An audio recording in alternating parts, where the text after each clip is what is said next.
Stop, অনেক হয়েছে, আন না। অস্থির জীবন আমরা চাই না।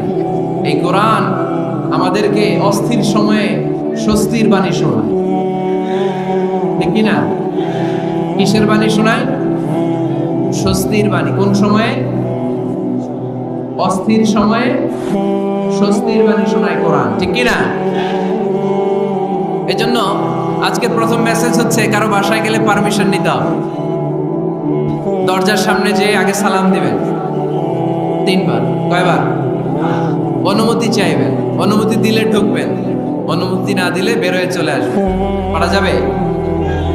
এজন্য রব্বুল আলামিন বলেন, ইয়া আইয়ুহাল্লাযীনা আমানু লা তাদখুলু বুয়ুতান গায়রা বুয়ুতিকুম হাত্তা তাস্তানিসু ওয়া তুসাল্লিমু আলা আহলিহা যালিকুম খায়রুল লাকুম লাআল্লাকুম তাযাক্কারুন। সুবহানাল্লাহ পড়েন। আল্লাহ ডেকে বললেন, ও ঈমানদারেরা শোনো শোনো, তোমরা যখন অন্য কারো বাড়িতে যাবে, খবরদার অনুমতি না নিয়ে, সালাম না দিয়ে ঘরে ঢুকে যেও না। দরজার সামনে দাঁড়িয়ে থাকো, দরজার সামনে দাঁড়িয়ে দাঁড়িয়ে 3 বার অনুমতি চাও, তারপরে সালাম দাও। অনুমতি দিলে ঢুকবা, নচেত চলে যাবা, ঠিক কি না? এই আইনটা কার? ফেনীবাসী কি আইনটা মনে রাখতে পারবে? কারো বাসায় যাওয়ার আগে অ্যাপয়েন্টমেন্ট নিয়ে যাবে, আর যে হুট করে দরজার ভিতরে ঢুকে যাবো না, অপেক্ষা করবো। You have to wait. তিনি আসতে বললে এরপরে ঢুকবো, মনে থাকবে? কারো ঘরে অনুমতি না নিয়ে ঢুকা কবিরা গুনাহ। কি গুনাহ? আমরা এগুলোর ইসলাম মনে করি না, আমরা ম্যানার জানি না, আমরা সোশ্যাল নর্মস জানি না। আমরা মনে করি নামাজ, রোজা, হজ, যাকাত, জিকির এগুলাই ইসলাম, ঠিক কি না? ধরাবাঁধা ইসলাম হিন্দু ধর্মের মতো গদবাঁধা কোনো ধর্ম নয়। আমাদের মসজিদ এটা গির্জা, প্যাগোডা, সিনাগগ আর গুরুদ্বারার মতো যে কোনো ইবাদতগাহ নয়। আমাদের মসজিদগুলো আমাদের সামাজিক ঐক্যের কেন্দ্রবিন্দু।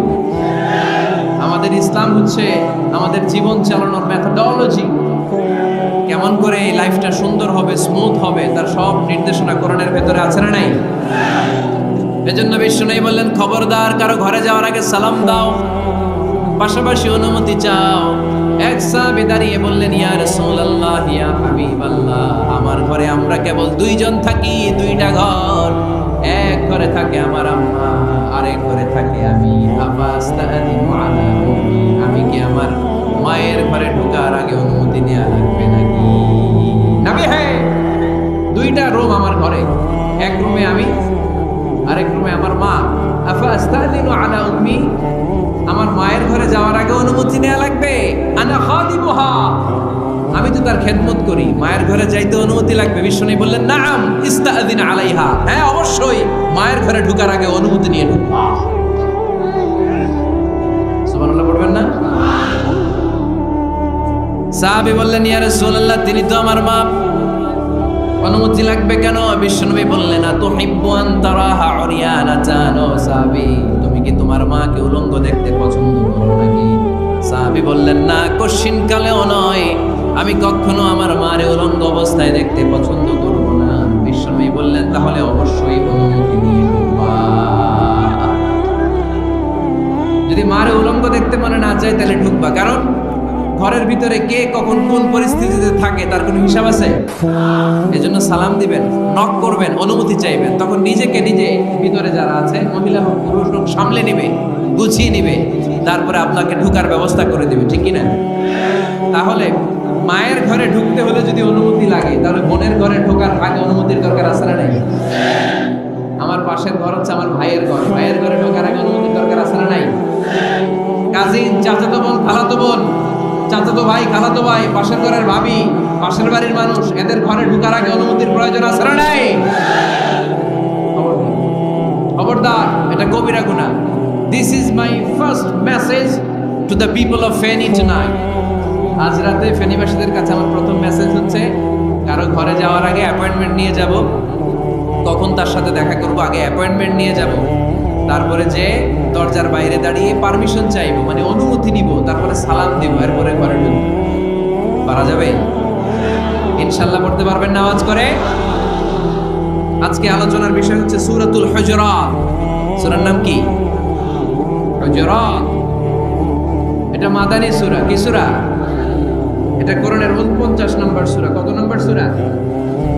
এই সূরায় মোট আয়াত আছে 18টি। কয়টি? এবার আমি প্রশ্ন করব, উত্তর দেন। এই সূরায় মোট আয়াত সংখ্যা কয়টি? 18। এটি কোরআনের কততম সূরা? 49তম সূরা। আর সূরাটা মাক্কি সূরা। কি সূরা? মাদানী সূরা। এই সূরাটাকে বলা হয় সামাজিক রীতিনীতির সূরা। সোশ্যাল নর্মস শেখানো হয়েছে এই সূরায়। কেমন করে সমাজের শান্তি শৃঙ্খলা আর ভারসাম্য অক্ষুণ্ণ থাকবে সে ব্যাপারে এই সূরাতে আল্লাহ তাআলা কিছু দিক নির্দেশনা দিয়েছেন। আমাদের সমাজের ভারসাম্য ঠিক নাই, শান্তি নাই, সুশৃঙ্খলা নাই, শুধু মারামারি, জিঘাংসা, কিলাকিলি, হিংসা, বিদ্বেষ, বিশৃঙ্খলা। এই হিংসা, বিদ্বেষ, বিশৃঙ্খলা, মারামারির বিপরীতে সমাজের সাম্য, ভ্রাতৃত্ব, ভালোবাসা, সুশৃঙ্খলা আর ভারসাম্য কিভাবে অক্ষুণ্ণ রাখা যায় সেজন্য আল্লাহ তাআলা এই সূরার ভেতরে 10টা গাইডলাইন দিয়েছে। কয়টা? সবাই বলতে হবে কয়টা? 10টা। প্রথম গাইডলাইন হচ্ছে আল্লাহ তাআলা বলছেন, খবরদার যারা বিশ্বাসী বলে নিজেদেরকে দাবি করো, আল্লাহ আল্লাহর রাসূলের নিয়মের বা আইনের উপর দিয়ে টপকে যেও না। আল্লাহ আল্লাহ রাসূল যেটা বলেছে এটাই ফাইনাল, ঠিক কি না? রব্বুল আলামিন বলেন, ইয়া আইয়ুহাল্লাযীনা আমানু লা তুকদ্দিমু বাইনা ইয়াদাইল্লাহি ওয়া রাসূলিহি ওয়াত্তাকুল্লাহ ইন্নাল্লাহা সামিউন আলীম। পড়েন সুবহানাল্লাহ। আল্লাহ বললেন, যারা বিশ্বাসী বলে দাবি করে, খবরদার আল্লাহর দেয়া বিধান আর আমার নবীর দেয়া বিধান, এই বিধানগুলোই ফাইনাল। এই ফাইনাল কথার পরে মুমিনের কোনো কথা থাকতে পারে? আল্লাহ যেটা বলেছে, আল্লাহ রাসূল যেটা বলেছে সেটাই ফাইনাল। আওয়াজ করে বলতে হবে, সেটা কি? এটা ফাইনাল। এরপর আর নতুন কোনো কথা নাই। যখনই বলা হবে আল্লাহ বলেছে, রাসূল বলেছে, আমরা বলবো আমান্না, সামি'না ওয়া আতা'না। আমরা শুনলাম, মানলাম, বিশ্বাস করলাম। আমাদের পক্ষ থেকে আর দ্বিতীয় কোনো কথা নাই, ঠিক কি না? এজন্য আল্লাহ বললেন, খবরদার আমি আর আমার রাসূল যেটা দিয়েছি সেটাই ফাইনাল। অতিরিক্ত বুঝতে যেও না, ওভার স্মার্ট সাজতে যেও না। আমি আল্লাহর দেয়া নবীর দেয়া বিধানের সামনে অ্যাডভান্স হতে যেও না, কারণ আমি আল্লাহ আর আমার রাসূল যেই নিয়ম দিয়েছি সেটাই ফাইনাল, সেটাতেই বরকত। কোন মুমিন বান্দাবান্দীদের কাছে যখন আল্লাহ আর আল্লাহর রাসূলের কথা বলা হয় তাদের কাছে এটাই ফাইনাল, ঠিক কি না? وما كان لمؤمن ولا مؤمنة إذا قضى الله ورسوله أمرا أن يكون لهم الخيرة من أمره। মুমিন নরনারীর কাছে যখন বলা হবে এটা আল্লাহর কথা, আল্লাহর রাসূলের কথা, এটাই ফাইনাল। এরপরে মুমিনের আর নতুন কোনো চয়েস থাকতে পারে?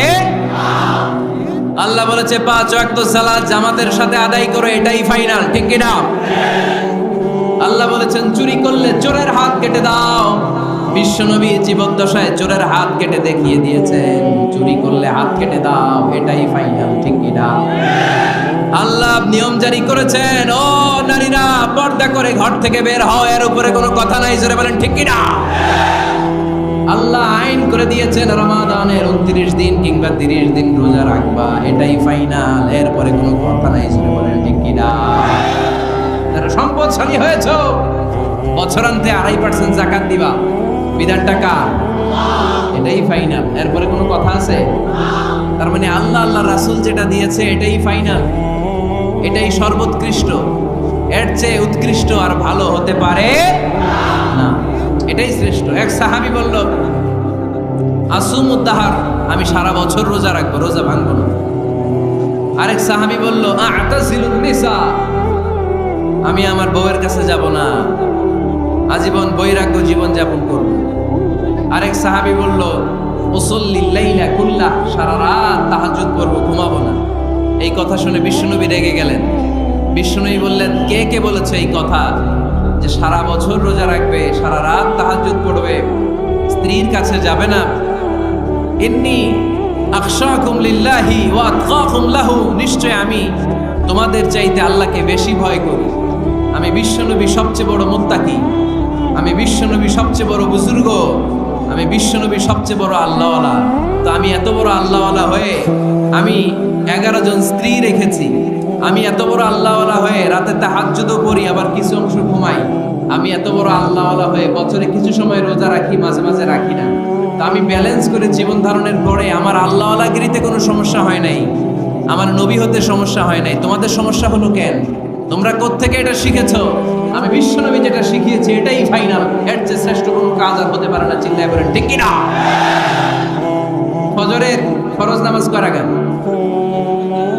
আওয়াজ করে বলেন। বিধানটা কার? আপনি যদি বলেন আমি একটু বাড়াইয়া পড়বো, 3 রাকাত পড়বো, সওয়াব বেশি হবে না? কারণ আপনি অ্যাডভান্স হয়েছে। লা তুকদ্দিমু বাইনা ইয়াদাই আল্লাহি ওয়া রাসূলিহি, খবরদার আল্লাহ রাসূলের উপর অ্যাডভান্স হয়েও না। রমাদানের রোজা 30টা, আপনি যদি বলেন 35টা রাখবেন, ফেনীর ভাইয়েরা, রমজানের পরে আরো 5টা যদি একাধারে রাখেন, রমজান মনে করে আল্লাহ কবুল করবে? কবুল করবে? তার মানে আল্লাহ রাসূল যেটা বলেছে এটাই ফাইনাল। এর চেয়ে বেশি কিছু আর ইবাদত করা যাবে, এর চেয়ে শ্রেষ্ঠ ইবাদত হতে পারে না। বিষ্ণু ইসলাম বললেন সারা রাত তাহাজ্জুদ পড়লে এটা শ্রেষ্ঠ ইবাদত নয়, বরং রাতের কিছু অংশ ঘুমাবা, কিছু অংশ তাহাজ্জুদ করবা। আইয়ামুল বীজের রোজা রাখবা, সোম আর বৃহস্পতিবার রোজা রাখবা, আরাফার রোজা রাখবা, আশুরার রোজা রাখবা, শাওয়ালের 6 রোজা রাখবা। এর চেয়েও বেশি রাখতে চাইলে একদিন রোজা রাখবা, আরেকদিন রাখবা না, একদিন রাখবা, আরেকদিন রাখবা না। এর চেয়ে ভালো রোজা হতে পারে? হতে পারে? আল্লাহর হাবিব সাল্লাল্লাহু আলাইহি ওয়াসাল্লাম বললেন সেই শ্রেষ্ঠ যে স্ত্রীদের সাথেও মেলামেশা করে, আবার ইবাদতও করে। ইসলামের মধ্যে ভারসাম্য আছে না নাই? তাহলে বোঝা গেল আল্লাহর হাবিব সাল্লাল্লাহু আলাইহি ওয়াসাল্লাম আল্লাহর সবচেয়ে কাছে, তিনি সবচেয়ে বড় মুত্তাকি। ফেনীবাসী আওয়াজ করে বলেন তো, আমার নবীর চাইতে বড় মুত্তাকি হওয়া যাবে? আমার নবীর চাইতে বড় আল্লাহওয়ালা হওয়া যাবে? নামাজ কেমন করে পড়তে হয় এটা নবী শিখিয়ে গিয়েছেন, এর চেয়ে বেশি কিছু করা যাবে? জিকির কেমন করে করতে হয় এটা বিশ্বনবী শিখিয়ে গিয়েছেন কি জান নাই? বিশ্বনবীর শিখানো পন্থার বাইরে নতুন পন্থায় জিকির করা যাবে? আল্লাহ এবং আল্লাহ রাসূল যা শিখিয়েছে এটাই ফাইনাল। আল্লাহ রাসূলের কথার উপরে আমরা দ্বিতীয় কোনো কথা বলতে চাই না। এটা হচ্ছে 1 নাম্বার গাইডলাইন। সমাজে যদি শান্তি আনতে চান এই গাইডলাইন মানতে হবে। বিশ্বাসীদের জন্য 2 নাম্বার গাইডলাইন হচ্ছে লা তারফাউ আসওয়াতাকুম ফাওকা সাউতিন নবী। খবরদার ওই বিশ্বাসীরা, নবীর কণ্ঠের চাইতে যেন তোমাদের কণ্ঠ উঁচু হয়ে না যায়। আপনারা কথা শুনতেছেন? মনোযোগ আছে না গেছে? বনু তামিম গোত্রের নেতা কে হবে? আল্লাহর হাবিব সাল্লাল্লাহু আলাইহি ওয়াসাল্লাম পরামর্শ করছিলেন। সাইয়েদনা আবু বকর বললেন আমার মতামত হচ্ছে এই লোকটা নেতা হলে ভালো হয়, যোগ্য লোক। উমরে ফারুক বললেন না, উনি না। আবু বকর যেটা বলেছে ওইটা না, আমার মনে হয় এই লোকটা নেতা হলে ভালো হয়। আবু বকর বললেন না ওমর তুমি বুঝো না, আমি যারে বলছি সে ভালো। উমরে ফারুক বলে না আবু বকর, আমি যাকে বলেছি সে ভালো। এরকম মতামত দিতে দিতে, তর্ক করতে করতে বিশ্বনবীর গলার চাইতে সাহাবীদের গলার আওয়াজ বড় হয়ে গিয়েছে। আল্লাহ এটা আরশের উপর থেকে বরদাস্ত করে নাই। আল্লাহ বলেছেন খবরদার, লা তারফাউ আসওয়াতাকুম ফাওকা সাউতিন নবী। নবীর কণ্ঠের চাইতে তোমাদের কণ্ঠ যেন উঁচু হয়ে না যায়। আমার নবীকে আমি তোমাদের বন্ধু বানিয়েছি, তোমাদের কাছে রেখেছি, তার মানে এই নয় যা মন চায় তাই নবীর সাথে আচরণ করবা, ঠিক কি না? কখনো যেন নবীর কণ্ঠের চাইতে কণ্ঠ উঁচু হয়ে না যায়। যদি নবীর গলার আওয়াজের চাইতে তোমাদের গলার আওয়াজ উঁচু হয়ে যায়, তোমাদের জীবনের সব নেক আমলগুলোকে আমি বাতিল করে দেব। আল্লাহ ধমক দিয়ে বললেন খবরদার, ইয়া আইয়ুহাল্লাযীনা আমানু লা তারফাউ আসওয়াতাকুম ফাওকা সাওতিন নবী ওয়া লা তাজহারু লাহু বিল কওলি কাজাহরি বা'দিকুম আন তাহবাতা আ'মালুকুম ওয়া আনতুম লা তাশউরুন। পড়েন সুবহানাল্লাহ। আল্লাহ বললেন খবরদার, আমার নবীর কণ্ঠের চাইতে যেন তোমাদের কণ্ঠ উঁচু হয়ে না যায়। আমার হাবিবের কণ্ঠের চাইতে তোমাদের কণ্ঠ যদি উঁচু হয়ে যায়, বেয়াদবি হয়ে যাবে, ফলে তোমাদের সব নেক আমল বাতিল করে দিবে কে? নাজিল হওয়ার পরে সাহাবারা কেউ বিশ্বনবীর সামনে এসে বড় গলায় কথা বলেন, আস্তে আস্তে বলেন। কেমনে বলে? ওমরে ফারুক এই আয়াত শুনে এত ভয় পেলেন, তিনি বিশ্বনবীর কাছে কোনো কথা নিয়ে আসলে ফিস ফিস করে বলতেন। বিশ্বনবী শুনতে পেতেন না, বলতেন, এই ওমর কি বলছো, বুঝি না, জোরে বলো। ওমরে ফারুক সাউন্ড বাড়িয়ে জোরে বলতেন, বিশ্বনবী বলতেন, এই কি বলেছ, এদিকে আসো, জোরে বল। আমি শুনতে পাচ্ছি না, ওমর আরো জোরে বলো। ওমরে ফারুক আবার একটু সাউন্ড বাড়িয়ে আবার বলতে আরম্ভ করতেন, বিশ্বনবী বলতেন, আমি শুনতে পাচ্ছি না, জোরে বলো। সুবহানাল্লাহ বলো। হয় আনতাহবাতা আমালুকুম ওয়া আনতুম লা তাশউরুন। খবরদার, নবীর কণ্ঠের চাইতে যদি কণ্ঠ উঁচু হয়ে যায় সব নেক আমল বাতিল করে দিবে কে? আপনারা যারা হজ উমরা করেছেন, হজ আর উমরা করতে পেরেছেন কারা কারা দেখি? মাশাআল্লাহ। যারা করতে পারি নাই আমরা, আমাদেরকেও যেন আল্লাহ তাআলা তৌফিক দান করে, আমরা পড়ি আমিন। আমরা যেন কাবার চারপাশে তাওয়াফ করতে পারি, সাফা মারওয়ায় যেন সাই করতে পারি, আল্লাহর হাবিব সাল্লাল্লাহু আলাইহি ওয়াসাল্লামের কবরের সামনে দাঁড়িয়ে যেন আমরা সালাতু সালাম পাঠ করতে পারি। আওয়াজ করে পড়তে হবে আমিন। বিশ্বনবী সাল্লাল্লাহু আলাইহি ওয়াসাল্লামের কবরের উপরে এই আয়াতটা লেখা, যে আয়াত নিয়ে আমি এখন আপনাদের সামনে আলোচনা করছি, লা তারফাউ আসওয়াতাকুম ফাওকা সাওতিন নবী। দেখছেন না হাজী সাহেবরা, দেখে আসছেন না? আপনি যখন মসজিদে নববীতে নামাজ পড়বেন, আল্লাহর হাবিব সাল্লাল্লাহু আলাইহি ওয়াসাল্লামের কবর জিয়ারতের জন্য যখন রওনা হবেন, সর্বপ্রথম বাম দিকে পড়বে রাউদাতুম মিন রিয়াদিল জান্নাহ। এই জায়গাটা হলো দুনিয়ার বুকে জান্নাতের বাগান সমূহ থেকে একটা বাগান। আপনি হাঁটতে থাকবেন, হাঁটতে হাঁটতে রাউদাতুম মিন রিয়াদিল জান্নাহ পার হওয়ার পরে বাম দিকে পড়বে বিশ্বনবীর কবর। বিশ্বনবীর কবরের সামনে দাঁড়িয়ে কোনো উম্মত সহ্য করতে পারে নাকি? ধৈর্য ধারণ করতে পারে নাকি? আজীবন যেই নবীর কথা শুনলাম,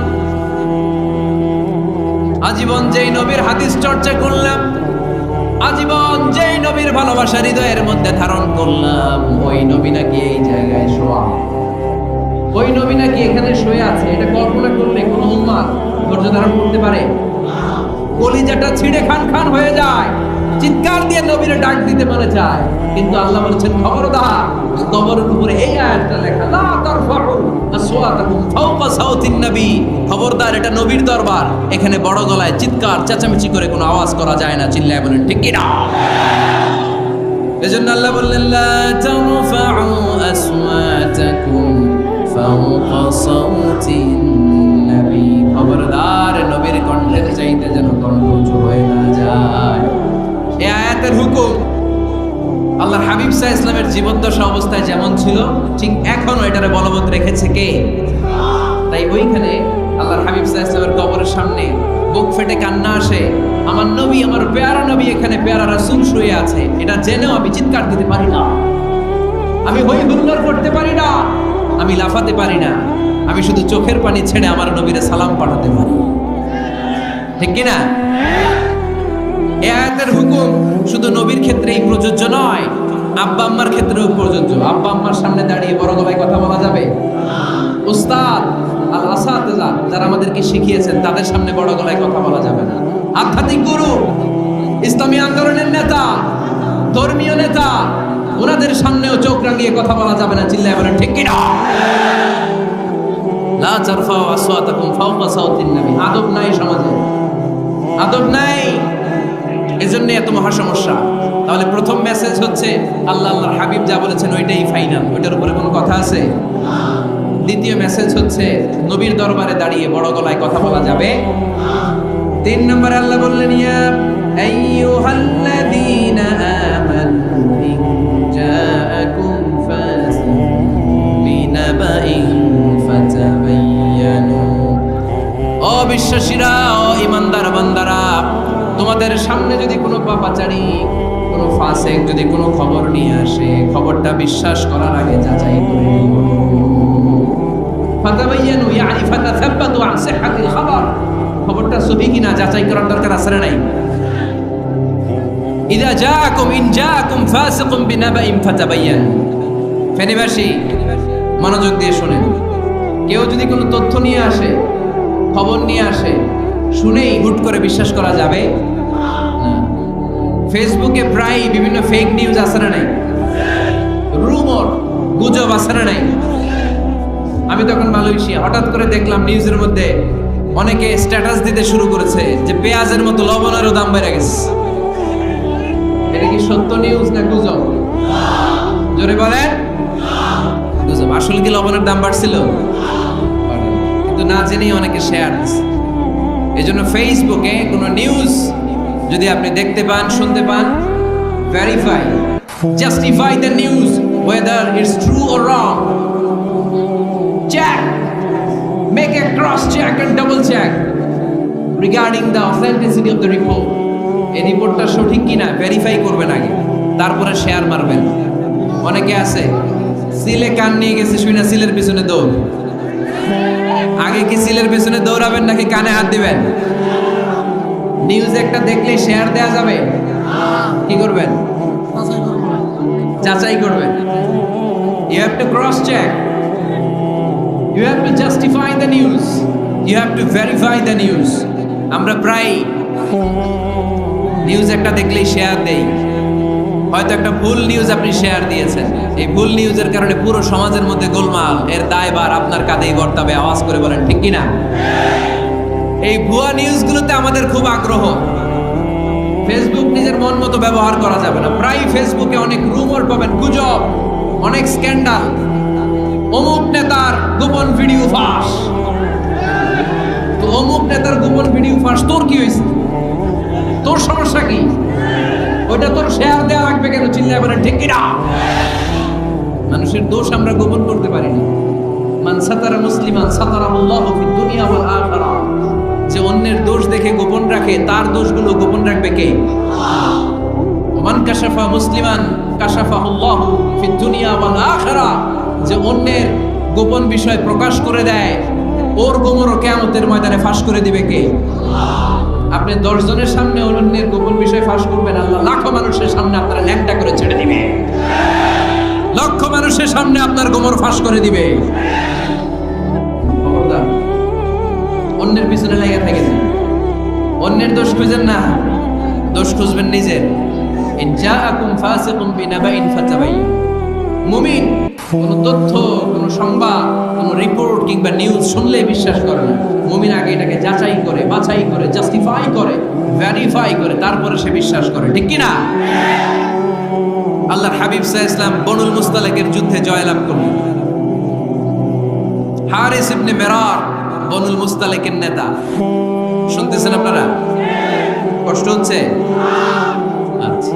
হারিস ইবনে মিরার বললেন, ইয়া রাসূলুল্লাহ, আমরা ইসলাম ধর্ম গ্রহণ করলাম, কি কি নিয়ম মানতে হবে? আল্লাহর হাবিব সাল্লাল্লাহু আলাইহি ওয়াসাল্লাম বললেন, সালাত পড়বে, যাকাত দিবে।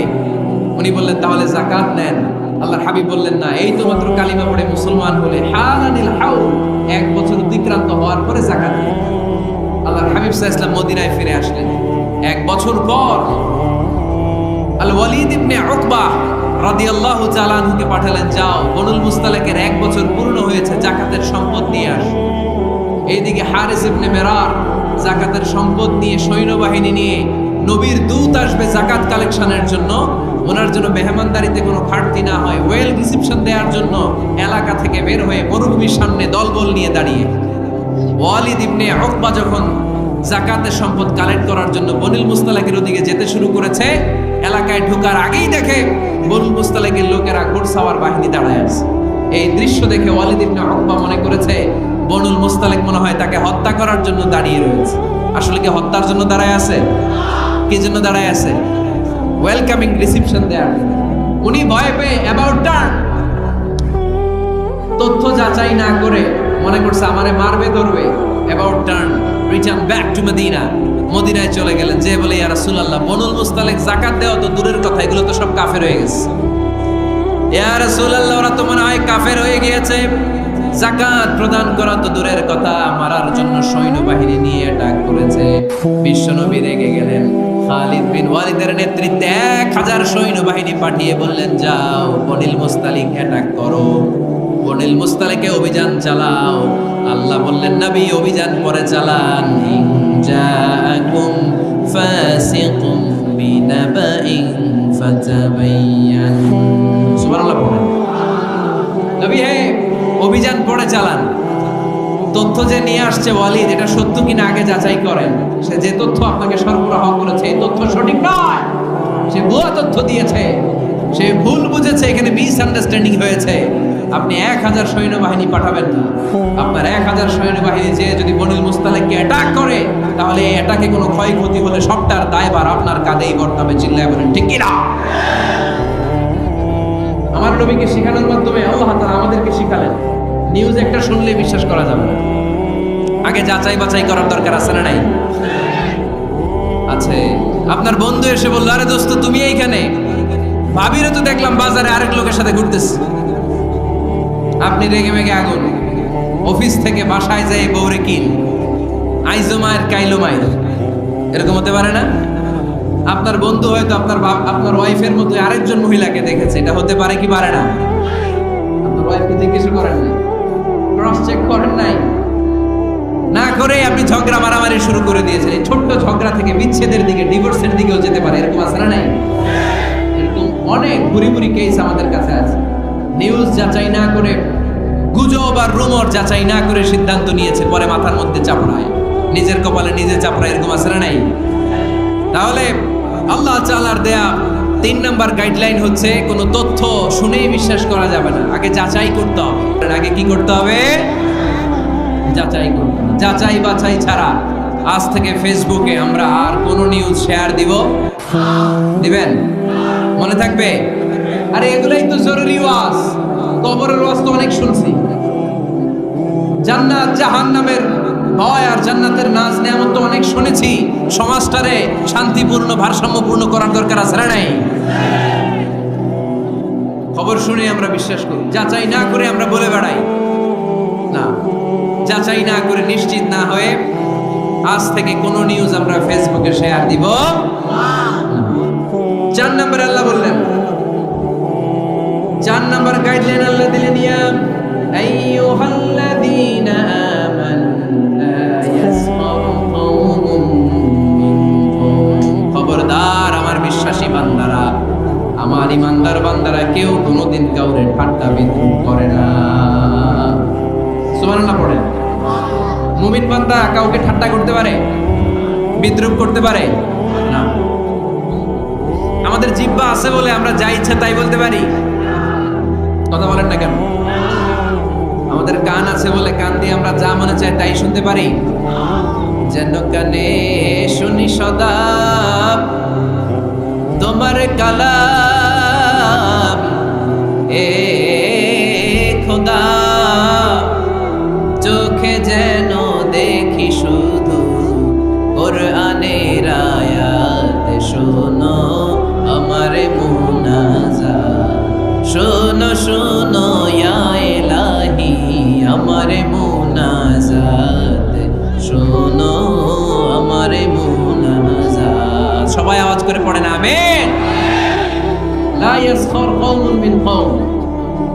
মুমিন বান্দা কখনো অন্য কাউকে ঠাট্টা করবে না। আমার কোনো ভাই মনে কষ্ট পায়, এরকম কোনো ঠাট্টা বিদ্রুপ খোঁচা মেরে বুক মেরে কথা বলা যাবে না। এটা তার চেহারা নিয়ে না, তার পেশা নিয়ে না, তার বংশ নিয়ে না, তার পরিবার নিয়ে না। তার বাবা চুরি করেছে, আমি কি বলতে পারবো তুই চোরের ঘরের চোর? বলে কি বলে না? কেউ একটু মোটা হইলে কে তুই মোটুর ঘরের মোটু, চোখে কম দেখলে কে তুই কানার ঘরের কানা। আছে না নাই? না, স্টপ, থামেন, অনেক হয়েছে, আর না, এগুলো বলা যাবে না। কারো আকৃতি নিয়ে খোঁটা দেয়া, ঠাট্টা করা, এটা স্বয়ং আল্লাহর সাথে ঠাট্টা করার শামিল, ঠিক কিনা? কারণ নাক যদি ছোট হয়, আরে কয় বোচা, তোর নাক বোচা। ফেরিতে আপনারা কি বলেন? হ্যাঁ, এই যে যার নাক বোচা হয়েছে ও কি নিজে বানাইছে? যার নাক খাড়া এটা বানাইছে কে? যে কালো বানাইছে কে? সাদা শুভ্র বানাইছে কে? তার মানে কারো আকৃতি নিয়ে যদি আপনি ঠাট্টা করেন, স্বয়ং আল্লাহর সাথে ঠাট্টা করবেন। কারণ কেউ কারো চেহারা বানানোর দায়িত্ব পায় নাই। মাতৃগর্ভে থাকতেই আমাদের চেহারার আকৃতিগুলো দান করেছে কে? ওয়াল্লাযী ইউসাউইরুকুম ফিল আরহামি কাইফা ইয়াশা লা ইলাহা ইল্লা হুয়াল আজিজুল হাকীম। তিনি এমন সত্তা, তোমরা যখন তোমাদের মায়ের পেটের ভেতরে ছোট্ট একটা ভ্রূণকণা ছিল, তখনই তোমাদের চেহারার আকৃতি দিয়েছে কে? মায়ের পেটে থাকতেই কে ছেলে হবে, কে মেয়ে হবে, কে সুশ্রী হবে, কে শ্যামলা হবে, কার নাক লম্বা হবে, কারটা খাটো হবে, এগুলো ফিক্স করে রেখেছে কে? এজন্য কখনো কারো চেহারা, কারো আকৃতি নিয়ে ঠাট্টা বিদ্রুপ করা যাবে না, কারণ এই চেহারা আমরা বানাই নাই, বানাইছে কে? প্রত্যেককে যদি আল্লাহ তাআলা প্রত্যেকের নিজের চেহারা ডিজাইন দেওয়ার সুযোগ দিত, তাহলে আমরা আমাদের চেহারা কি এরকম বানাইতাম? কি করতাম? আপনাকে যদি আপনার চেহারা তৈরি করার ডিজাইন আল্লাহ দিত, যে তুমি যেমন মনে চাই নিজের চেহারাটার ডিজাইন দাও, কেমন বানাতেন নিজেকে? কথা বলেন, কয়েকজন বলেন না? হ্যাঁ, সবচাইতে সুন্দর, সবচাইতে সুন্দর করে আমি আমার অবয়বটাকে তৈরি করতাম। কোন নারীকে যদি তার চেহারার ডিজাইন তৈরি করার সুযোগ আল্লাহ দিতেন, সে নারী তাকে বিশ্ব সুন্দরী করে তৈরি করত, ঠিক কিনা? এটা আল্লাহ আমাদেরকে দেয় নাই, এটা আল্লাহ তাআলা নিজ হাতে রেখেছে, নিজে করেছে। তাই কারো আকৃতি নিয়ে ব্যঙ্গ করলে স্বয়ং আল্লাহর সাথে ব্যঙ্গ করার শামিল, চিল্লায় বলেন ঠিক কিনা? সাইয়েদনা ইবনে মাসউদ রাদিয়াল্লাহু তাআলা আনহুর পায়ের নলা ছিল চিকন। হাদিসে এসেছে দাকিকুস সাকাইন, ওনার পা দুইটা ছিল চিকন খেজুর পাড়ার জন্য।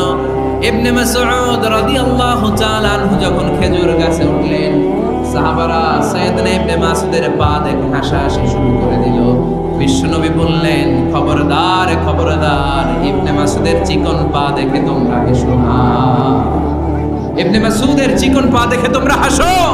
কিয়ামতের ময়দানে ইবনে মাসউদের এই চিকন পা গুলো যদি মিজানের পাল্লায় রেখে দেওয়া হয়, এই পা দুইটার ওজন উহুদ পাহাড়ের চেয়ে ওজনওয়ালা হয়ে যাবে। খবরদার, জিহ্বা আছে বলে যে কোনো কমেন্ট করবেন না। এই আবার কি হইছে দেখ, আওয়াজ কেন? হ্যাঁ, আর কি দেখবেন? এখন তো বিদায় নেবার, চুপ করেন নেবার, থামেন। জিহ্বা আছে বলেই, জিহ্বা আছে বলেই যে কোনো ধরনের মন্তব্য করা যাবে না। আল্লাহর হাবিব সাল্লাল্লাহু আলাইহি ওয়াসাল্লাম বলেছেন, মাইয়াদমান লি মা বাইনা লিহিয়াইহি ওয়া মা বাইনা রিজলাইহি আতমান লাহুল জান্নাহ। ও আমার উম্মতরা, তোমাদের মধ্য থেকে কেউ যদি আমাকে দুইটা অঙ্গের গ্যারান্টি দেয়, কয়টা অঙ্গের? সবাই বলতে হবে কয়টা? আমার কোন উম্মত যদি আমাকে দুইটা অঙ্গের গ্যারান্টি দেয় যে তারা এই দুই অঙ্গের পাপ করবে না, আমি তাদেরকে জান্নাতের গ্যারান্টি দিই। এক নম্বরে মা বাইনা লিহিয়াইহি, দুই চোয়ালের মাঝখানে যা থাকে মানে জিহ্বা। আমার কোন উম্মত যদি আমারে গ্যারান্টি দেয় জিহ্বা দিয়ে কোনো মিথ্যা বলবে না, কাউরে বাজে কথা বলবে না, ঠাট্টা বিদ্রূপ করবে না, জিহ্বা দিয়ে যে পাপ কাজগুলো হয় এগুলো করবে না, আর দুই রানের মাঝখানে যে অংশ আছে লজ্জাস্থান, এই দুইটা অঙ্গের গ্যারান্টি যদি আমার কোন উম্মত আমারে দেয়, আমি আমার ওই উম্মতকে জান্নাতের গ্যারান্টি দিয়ে দেব। ফেনীবাসী খবরদার, মন চাইলেই যা মনে চায় মুখ দিয়ে বলা যাবে। আমার রাসূল সাল্লাল্লাহু আলাইহি ওয়াসাল্লামের 11 জন স্ত্রী, এর মধ্যে একজন স্ত্রী ছিলেন একটু স্থূল আকৃতি, মানে মোটা ছিলেন। জানেন ওই স্ত্রীর নাম কি? সফিয়া। কি নাম? সফিয়া বিনতে হুয়াই ইবনে আখতাব। উনি আল্লাহর হাবিব সাল্লাল্লাহু আলাইহি ওয়াসাল্লামের সব স্ত্রীদের মধ্যে থেকে একটু স্থূলকার ছিলেন, একটু ফেটি ছিলেন, মোটা ছিলেন। আম্মা জান আয়েশা একবার ওনার প্রতি রেগে আল্লাহ রাসূল সাল্লাল্লাহু আলাইহি ওয়াসাল্লামের কাছে বিচার দিলেন যে আপনার মুটকি বউ। আল্লাহর হাবিব সাল্লাল্লাহু আলাইহি ওয়াসাল্লাম এই কথা শুনে রেগে গেলেন। আয়েশা, এটা তুমি কি বললা? তুমি সফিয়ারে মুটি বলে গালি দিলা। লাকাদ কুলতিলা কালিমাতান লাউ মুসিজাতু লা মাসাজাতিল বাহর। আয়েশা, তুমি এমন একটা কথা সফিয়ার শানে বলেছো, এই কথাটাকে যদি সাগরের মধ্যে ঢেলে দেওয়া হয়, এই কথাটার তিক্ততা আর পঙ্কিলতা পুরো সাগরের নীল পানিকে মুহূর্তে কালো করে দিবে। এজন্য খবরদার, জিহ্বা সামলান। সাহাবারা রাদিয়াল্লাহু তাআলা আনহু আজমাইন, ওনারা জিহ্বা ধরে মাঝে মাঝে জিহ্বার মধ্যে বাড়ি দিতেন আর কাঁদতেন আর বলতেন, জিহ্বা তোর কারণে কিয়ামতের দিন আমরা আল্লাহর কাছে ধরা খেয়ে যাব। মুমিন চাইলেই এই মুখ দিয়ে যা মনে চায় বলতে পারে। তাহলে 4 নাম্বার গাইডলাইন হচ্ছে লা ইয়াসখার কওমুন মিন কওম, কোন বিশ্বাসী বান্দা কখনো অন্য বিশ্বাসী বান্দাকে ঠাট্টা বিদ্রূপ করতে পারবে না। 5 নম্বরে আল্লাহ বললেন, ওয়ালা তালমিজু আনফুসাকুম, খবরদার অন্যের দোষ খুঁজবা না। ও আমার বিশ্বাসী বান্দারা, নিজের দোষ খোঁজো, অন্যের দোষ খোঁজো না। দেখেন সমাজটারে শান্তিপূর্ণ বানানোর জন্য আল্লাহর পক্ষ থেকে কি সুন্দর মোরাল এন্ড এথিক্যাল ইনস্ট্রাকশনস, কি চমৎকার গাইডলাইন। অন্যকে ঠাট্টা করো না। ওয়ালা তালমিজু আনফুসাকুম, নেভার ডিফেম ইচ আদার, একে অপরের দোষ খোঁজো না, নিজের দোষ খোঁজো। কার দোষ খুঁজবেন? আরো জোরে বলতে হবে, কার দোষ খুঁজবেন? অন্যের দোষ খোঁজা যাবে? কিছু লোক আছে দেখবেন সারা দিন চায়ের দোকানে বসে এই বাড়িতে এই সমস্যা, ওই বাড়িতে এই সমস্যা, ওই বাড়িতে এই সমস্যা, তোর বাড়িতে কি সমস্যা? কিছু লোক আছে এই হুজুরের এইটা খারাপ, এই হুজুরের ওইটা ভালো না, এইটা খারাপ, এইটা সমস্যা, এটা সমস্যা। তোর কি সমস্যা? তোর সমস্যা তুই খুঁজে বের কর, নিজের সমস্যা খুঁজে বের কর। যে নিজে নিজের সমালোচনা করতে পারে সেই সর্বাপেক্ষা বুদ্ধিমান। এজন্য খবরদার আমার কলেজের টুকরা যুবক ভাইয়েরা, কখনো কাউকে ব্যঙ্গ করে, বিদ্রুপ করে, ছোট করে কোনো মন্তব্য করা যাবে না। কখনো অন্যের দোষ খোঁজা যাবে না। দোষ আমরা খুঁজবো, নিজের দোষ, ঠিক কিনা? দোষ আমরা খুঁজবো। কার দোষ? চিল্লায় বলতে হবে, কার দোষ? নিজের দোষ খুঁজতে হবে। যারা নিচু মনের মানুষ, এরা মানুষের দোষ নিয়ে কথা বলে। Small people talk about people, average people talk about things and stories, and great people talk about ideas. যারা নিচু মনের মানুষ, এরা মানুষের দোষ নিয়ে কথা বলে। যারা মাঝারি ধরনের মানুষ, এরা এলাকার ঘটনা বিভিন্ন বিষয় নিয়ে কথা বলে। আর যারা বড় মনের মানুষ, এরা আইডিয়া নিয়ে কথা বলে। তারা তাদের আইডিয়াকে কাজে লাগিয়ে সমাজটারে পাল্টে দিতে চায়। যুগ জামানা পাল্টে দিতে চাই না অনেকজন, এক মানুষই আনতে পারে জাতির জাগরণ। এক মানুষই বিপদকালে বাঁচায় কাফেলায়, ক্ষুদ্র ডিঙ্গি বাঁচায় জাহাজ অসীম দরিয়ায়।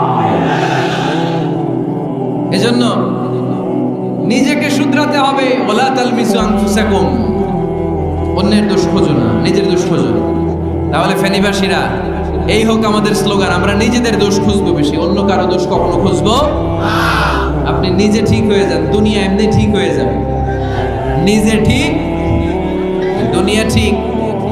নিজেকে শুধরান। অন্যের দোষ দেখে তো আমার লাভ নাই।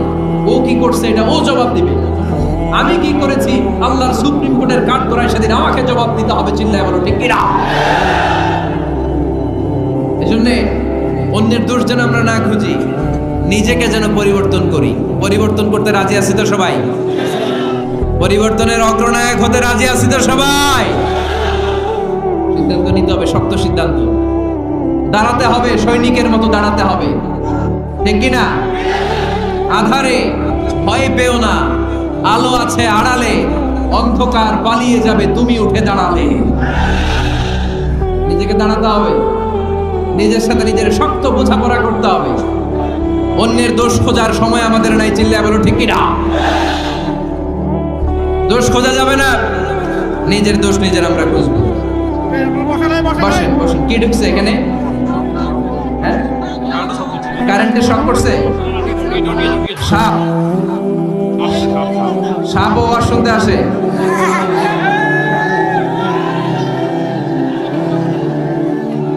মাশাআল্লাহ। এখানে শ্রোতা হিসেবে আছে বীর মুজাহিদ, মেরে ফেলছে এটারে।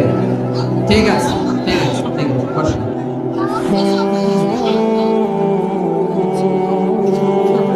এখনো কথা বাকি, বসেন। একটা আওয়াজ হবে না, একটা আওয়াজ হবে না, আবার আওয়াজ হয়ে গেল। তাহলে ফেনীর ভাইয়েরা, অন্যের দোষ খুঁজবো না, নিজের দোষ খোঁজা যাবে? যাবে যাবে? ক্লান্ত হয়ে গেছেন? কষ্ট হচ্ছে? তারপরে 7 নম্বরে আল্লাহ বললেন, ওয়ালা তানাবাজু বিল আলকাব, ওয়ালা তানাবাজু বিল আলকাব। এই ছেলেরা, আমি এখনই উঠে যাব, বিদায় নিচ্ছি। বসো, বসেন ভাই, বসেন। এগুলো অনেক জরুরি কথা, মনোযোগ দিয়ে শুনেন। ওয়ালা তানাবাজু বিল আলকাব, মানুষকে মন্দ নামে ডেকো না। অনেকের নাম চেঞ্জ করে ডাকি, আছে না নাই? না, আমার কলিজার টুকরা ফেনীর ভাইয়েরা, আজ থেকে কখনো কারো নাম চেঞ্জ করে আমরা ডাকবো না। যে নামে তাকে ডাকলে সে খুশি, আমরা ওই নামে ডাকবো, পারবো তো? কারণ প্রত্যেকের নামটা প্রত্যেকের কাছে বড্ড দামি, প্রত্যেকের নামটা প্রত্যেকের কাছে বড্ড প্রিয়। আপনার নাম কি? লিটন ভাই, মাউল হক লিটন ভাই। আপনার কাছে মনে হইতে পারে আরে লিটন একটা নাম হইলো, তো কত আছে আমাদের এলাকায়। না, এলাকায় অনেক আছে ঠিক, কিন্তু লিটন ভাইয়ের কাছে লিটন নামটা খুব আদরের, যত্নের, ঠিক কিনা? আমার নাম কি? আমার নাম মিজান। আরে মিজান একটা নাম হইলো নাকি? কত নাম আছে মিজান, এলাকার সিপাই কইরাস। এটা ঠিক, অনেক নাম আছে মিজান নামে, কিন্তু যেহেতু এটা আমার নাম, আমার কাছে এই নামটা বড় দরদের, বড় যত্নের, বড় আদরের। কারণ এই নামটা আমার পরিচয় বহন করে। স্বপন, স্বপন ভাই এলাকায় অনেক আছে না? তো সিম্পল একটা নাম, কিন্তু না, স্বপন মিয়াজি ভাইয়ের কাছে এটা সিম্পল না, এই নামটা ওনার কাছে বড় যত্নের। মানুষ তার নাম খুব পছন্দ করে নিজের নামের, কারণ দেখবেন কাগজ আর কলম পাইলে সবাই নিজের নাম লেখে, তাহলে নিজের নামের সিগনেচার দেয়, আসলে নাই? এরপরে দেখবেন যে কক্সবাজারে গেলে সাগরের তীরে বালু পাইলেই বালুর মধ্যে নিজের নাম লেখে, আবার ওই নামের পাশ দিয়ে লাভও আঁকে, আসলে নাই? আমি অনেক দেখেছি, সাগর পারে গেলেই মানুষের মন উথাল পাতাল করে, সাগরের বালিতে নিজের নামটা বড় করে লেখে, চারদিক দিয়ে লাভ, মানে এই নামটারে আমি লাভ করি। এটা প্রমাণ করে প্রত্যেকে নিজের নামটারে বড্ড বেশি ভালোবাসে, ঠিক কিনা? এজন্য ফেনীর সোনার টুকরারা, খবরদার বন্ধুরা, নিজেরা যেন একে অপরকে এমন নামে না ডাকি যে নাম শুনলে সে কষ্ট পায়। আজ থেকে কোনো বাজে নামে কাউরে ডাকা যাবে? আব্বা আম্মা আদর করে কত সুন্দর নাম রেখেছে, আবু বাকার, ওরে সবাই ডাকে বকইরা। আব্বা আম্মা নাম রেখেছে আবু ওয়াক্কাস, ওরে ডাকে আক্কাইচা। কত সুন্দর নাম আমার আল্লাহর নামের সাথে মিলিয়ে, আব্দুল কুদ্দুস।